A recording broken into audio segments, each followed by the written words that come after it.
আসসালামু আলাইকুম সবাইকে। সবাই কেমন আছেন? আশা করি সবাই অনেক ভালো আছেন। তো আজকে অনেকদিন পর আবার নতুন একটা ব্লগ শুরু করছি আপনাদের সাথে। Welcome to my blog. সবাই আমার ব্লগটি দেখবেন, আশা করি সবার অনেক ভালো লাগবে। তো আজকে এখানে টাইগার মুরগি রান্না করবে আমার শাশুড়ি। তাই মুরগিতে পেঁয়াজ, মরিচ, তারপর হচ্ছে রসুন, লবণ, বাকি যে মশলা আছে সেগুলো দিয়ে তেল দিয়ে মাখিয়ে নিচ্ছিল।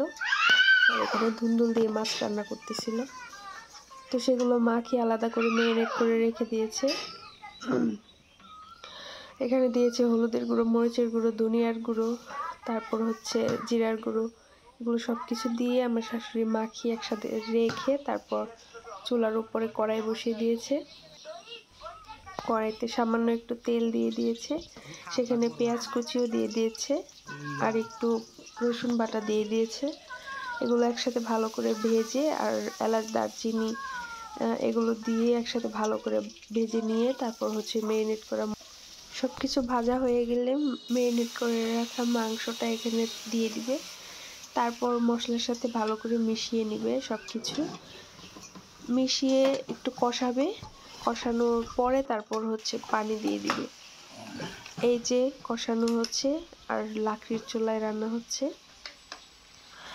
তো এখানে কষাতে কষাতে মাংসের থেকে একটু পানিও ছেড়ে দিয়েছে, সেটার থেকে আবার কষানো হচ্ছে। তারপরে হচ্ছে ঝোল অ্যাড করবে। ঢেকে ঢেকে বারবার রান্না করছে, যেহেতু এই মুরগিটা অনেক শক্ত হয় তাই বারবার ঢেকে একটু কষিয়ে ভালো করে তারপরে রান্না করছে সে। তারপরে এখানে এই যে বাহিরের দৃশ্য দেখাচ্ছে, এই যে ঝোলের জন্য পানি দিয়ে দিল। এবার ঢেকে আবার রান্না করবে। রান্না শেষে অবশ্যই আপনাদের দেখাবো। এই যে রান্নাটা প্রায় শেষটা নামিয়ে নিয়েছে।